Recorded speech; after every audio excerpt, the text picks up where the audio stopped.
It was like any other night when we went to Mia's house. Johnny cooked a tasty dinner. Bonjour à tous, que l'on soit bardé de diplômes ou que l'on ait arrêté ses études très jeune, tout le monde peut se lancer en vente directe. C'est vrai, mais cela ne veut pas dire que le métier ne s'apprend pas. Alors quelle place accorder à la formation dans les réseaux? C'est ce que nous allons voir tout de suite avec Patrick Lemant. Patrick Lemant, bonjour. Bonjour. Vous êtes expert et consultant au service des entreprises de vente directe. Est-ce que vous pensez qu'une entreprise justement peut se passer de former ses vendeurs? C'est absolument impossible. La vente directe, c'est un métier. C'est-à-dire que d'abord, les gens qui ont quelque chose à vendre, ce sont des gens qui ont fabriqué ou qui ont conçu quelque chose et qui vont le mettre en présence d'un public au travers d'un système de vente. Donc on ne s'improvise pas vendeur. Donc lorsque l'on a une force de vente, on doit la recruter, la former, la motiver, l'animer. Alors la formation, elle peut recouvrir différentes formes parce qu'il y a parfois des produits techniques. Et un produit technique, bien évidemment, il faut être capable de l'expliquer au destinataire final. Donc on va voir si c'est un produit qu'il faut manipuler d'une façon ou d'une autre. Mais si c'est par exemple un vêtement pour enfants, on va pouvoir s'imaginer que on est séduit, on va avoir telle ou telle entreprise qui va proposer un petit pull, une petite salopette. On va d'abord être sous le charme du produit en lui-même. C'est-à-dire, ça, c'est pas un produit entre guillemets compliqué à expliquer. Quand ce n'est on pas le un vend, produit. Si on l'aime, on va forcément. Voilà. Alors donc la force de vente va être la force de conviction.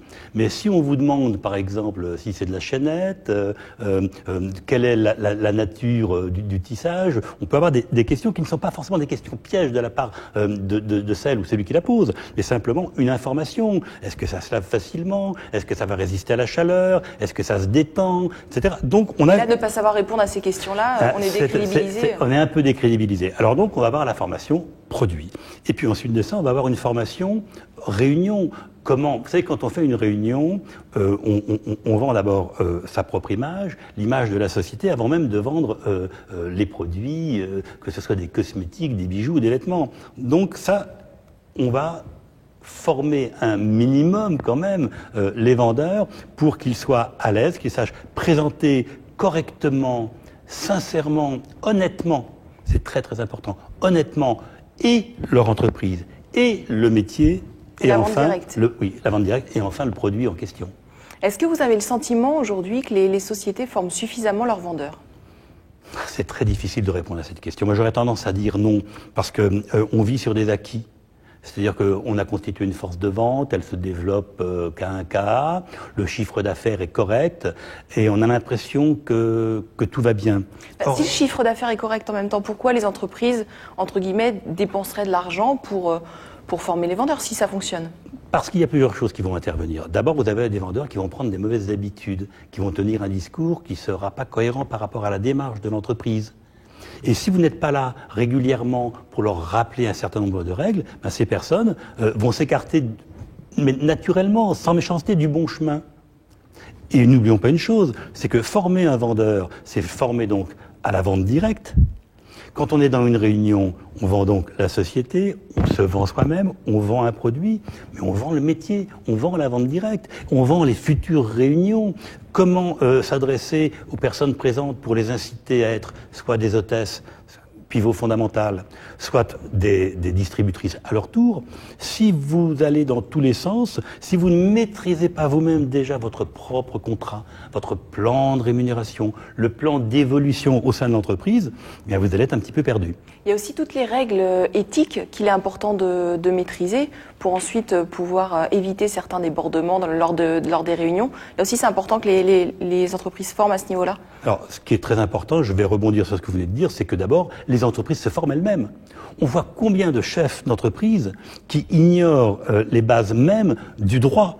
Donc le juridique, le social, le fiscal, sans parler simplement de la relation humaine, parce que les gens qui viennent dans la vente directe, dans la vente à domicile, la vente par réunion, ce sont des gens qui, avant de chercher à avoir un revenu, cherchent à avoir une existence et une reconnaissance parfois sociale. D'accord? Bon, donc, comment prétendre former des vendeurs si soi-même on ne maîtrise pas le métier, la réglementation? Parce que vous savez, la vente directe, c'est un métier beaucoup de gens l'ignorent, qui est extrêmement réglementé, avec un cadre juridique précis, avec des statuts précis, avec des accords faits au niveau des ministères. Donc c'est une façon de reprendre le collier si on a perdu l'habitude de travailler, parce qu'il y a des gens qui sont demandeurs d'emploi qui ont perdu l'habitude. La vente directe leur permet de conserver leurs indemnités et en même temps de développer une activité personnelle. Si vous ne savez pas leur transmettre les informations fondamentales, j'ai bien fondamentales, qui vont régir leur mode de fonctionnement, vous pouvez les envoyer dans le mur et donc vous envoyer vous-même dans le mur. Et vous avez le sentiment un petit peu que certaines entreprises se lancent justement un peu à l'aveuglette, c'est un peu du bidouillage de temps en temps? Alors c'est pas du bidouillage, mais vous savez, on va sur Internet, on fait du copier-coller, ou alors soi-même on devient, comment dirais-je, distributrice dans une entreprise pour faire une espèce d'espionnage, pour voir comment ça se passe. Mais autant il y a des lois qui sont communes à tous, autant il y a un mode de fonctionnement qui est adapté à chaque entreprise, à chaque produit. Vous avez par exemple des entreprises qui travaillent avec le commerce équitable. On ne va pas avoir le même discours que celles qui vendent des panneaux solaires. Vous allez avoir des entreprises qui vendent des cosmétiques, d'autres qui vendent des produits qui sont à la limite du médicament, avec des règlements précis, avec des méthodologies, avec ce qu'on appelle une littérature particulière pour savoir comment utiliser. Vous allez avoir d'autres qui vont vous vendre des éléments culinaires.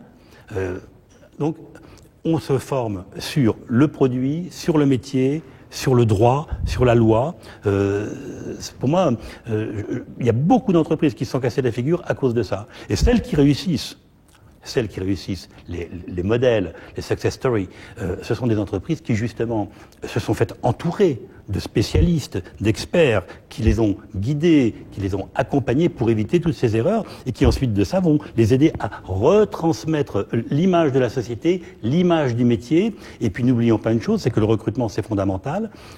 Donc vous allez avoir vos propres distributeurs, vos propres distributrices qui vont avoir comme mission de faire connaître votre entreprise et de recruter. Si elles-mêmes ne sont pas formées au fond et à la forme... Mais même si une entreprise elle-même connaît bien son métier, le maîtrise sur le bout des doigts, quand on se lance, ça a un coût quand même de former toutes les équipes de vendeurs. Alors, vous savez, ma conviction, c'est que si vous n'avez pas, lorsque vous vous lancez dans n'importe quel type de vente, si vous n'avez pas un minimum de budget pour assurer votre image, le recrutement de vos éléments, leur formation, il ne faut pas y aller. Donc ça, il faut le prévoir dès le départ. Bien sûr, bien sûr. Vous savez, d'abord, il y a l'image, il y a la communication. On a un produit, c'est très bien, il est formidable, c'est le plus beau du monde, mais il faut d'abord savoir communiquer, dire qu'il existe.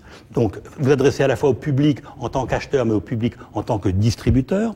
Ensuite, ces gens-là, il va falloir donc les former, comme on vient de le dire, les former et régulièrement revenir sur le métier pour qu'ils ne fassent pas d'erreurs. Et puis ensuite de ça, les animer pour les fidéliser.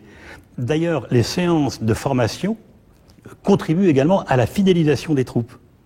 Ça les motive. Oui, ça les motive d'abord parce que on se retrouve, on a les copains, on a les copines, on a les filleuls, on a les parrains, on a les dirigeants de l'entreprise. Parfois, il y a même des grandes messes où on rappelle les éléments essentiels et de l'entreprise et du métier. C'est vraiment, vous savez, la vente directe, la vente par réunion, c'est quelque chose d'éminemment, je dirais, familial. On est comme dans une famille. Alors de temps en temps, il y en a qui nous quittent, puis il y en a d'autres qui arrivent. Mais le fait de réunir les troupes pour leur rappeler les éléments essentiels de l'entreprise, du droit, de la vente et de ce qu'on a à proposer, ça soude les gens. Ça soude les gens. Et donc, ils n'ont pas envie de vous quitter, ils n'ont pas envie de quitter leurs copains et leurs copines. Alors quand on débute, même s'il faut normalement budgéter tout cet aspect-là, est-ce qu'on peut se contenter, disons, de prospectus, de formulaires, etc., d'outils papier ou Internet pour former les vendeurs, ou est-ce qu'il faut forcément une équipe dédiée à cela? Alors, au moins une personne dédiée spécifiquement à cela. Déjà les créateurs de l'entreprise, il faut qu'ils soient capables. Ils ne sont pas obligés, entre guillemets, de prévoir une personne en plus dans leur équipe pour former. Généralement, quand une entreprise démarre, l'entreprise fait appel à des gens comme nous, donc des experts. Nous, on va les épauler, parce que nous, on sait faire. Donc, on va les laisser, eux, faire leur métier, donc fabriquer, créer, etc. Et nous, on va être là pour les épauler. On va d'abord les former, eux, leur donner tous les critères juridiques, sociaux, fiscaux dont je parlais. Ensuite, leur demander quelle image ils veulent transmettre et à leurs distributeurs et à leurs clients finaux. Et donc, on va leur dire, écoutez, voilà, pendant une certaine période, on va être à vos côtés jusqu'à ce que vous ayez suffisamment de troupes en interne pour trouver parmi vos propres recrues les personnes qui seront les plus capables d'assurer la formation des personnes suivantes. Mais c'est pas vous directement qui allez former les vendeurs au métier ou aux produits, etc. Dans ce cas, c'est le chef d'entreprise. On est, en tout cas, au début de l'entreprise, on est toujours présent. Toujours présent parce qu'on est le filet de sécurité et en même temps, comment aider une entreprise à se développer si nous-mêmes on ne s'imprègne pas de l'esprit de la philosophie de l'entreprise. Donc on va être... D'ailleurs souvent les recrues pensent que nous faisons partie de l'entreprise.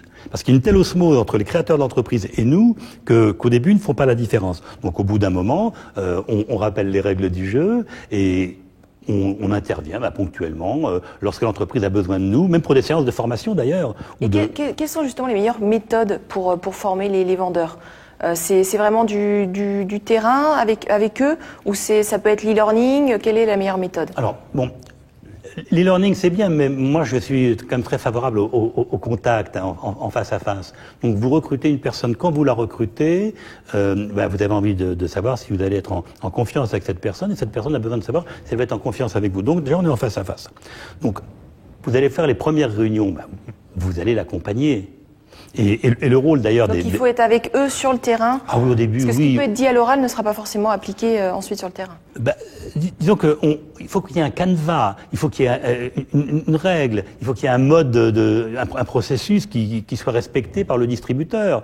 Mais il y a des imprévus. Vous pouvez avoir des gens qui vont vous poser des questions un peu surprenantes. Vous allez avoir des gens qui vont vous faire des contestations. Il faut expliquer pourquoi, comment, et puis rebondir à chaque fois qu'on va avoir une objection. Mais la nouvelle recrue va se sentir beaucoup plus à l'aise parce qu'elle va avoir son parrain ou sa marraine à ses côtés, prête à intervenir en cas de nécessité. Et puis, je vous répète, c'est autoproducteur, c'est-à-dire que ce sont vos recrues qui vont à leur tour recruter. Ce sont les personnes, mieux vous les aurez formées, mieux elles formeront les personnes. Ça ne dilue pas un petit peu entre chaque étape?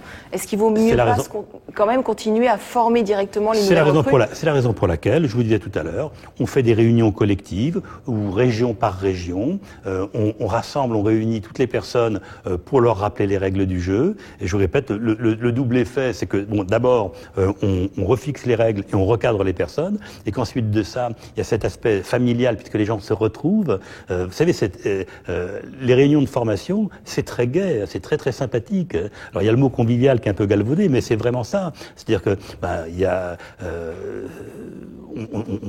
on discute, on présente les nouvelles aussi, parce qu'il y a des nouvelles qui ne sont pas connues des autres. Chacun raconte un peu son histoire, et puis on apprend, on travaille, mais dans une ambiance vraiment familiale, une ambiance de fête. C'est ça qui est. Les formations dans la vente directe, c'est toujours une ambiance de fête. La Fédération de la vente directe lance des formations ouvertes à distance pour justement amener des bases de formation aux vendeurs en plus de ce que peuvent proposer les sociétés. Est-ce que vous pensez qu'une société peut se contenter en se disant bon, la Fédération a lancé ça, c'est déjà une bonne base? Non, c'est une bonne base, mais comme vous venez de dire, c'est une bonne base. Ça ne suffit pas. Parce que le problème est que, encore une fois, on risque d'avoir du copier-coller mal interprété. Les gens vont regarder, vont dire tiens, c'est comme ça que ça se fait. Ils vont essayer de le reproduire dans leur propre réseau avec des erreurs, avec des carences. Et donc, c'est une très bonne base, mais pour moi, c'est insuffisant. Le contact réel, alors évidemment, si je dois avoir par Skype ou par MSN 2 ou 3 personnes, bon, là, la distance est abolie, parce que le contact se fait par l'œil, par l'oreille. Mais si c'est que du e-learning tel que... Mais par contre, c'est très bien de le faire. C'est très bien de le faire. Mais c'est pas suffisant. C'est déjà un bon point de départ, mais c'est pas suffisant. C'est un bon point de départ, absolument. Patrick Lemant, merci d'avoir répondu à toutes nos questions. Vous l'aurez compris, formez vos vendeurs et formez-vous. À très bientôt pour une prochaine émission. It was like any other night when we went to Mia's house. Johnny cooked a tasty dinner.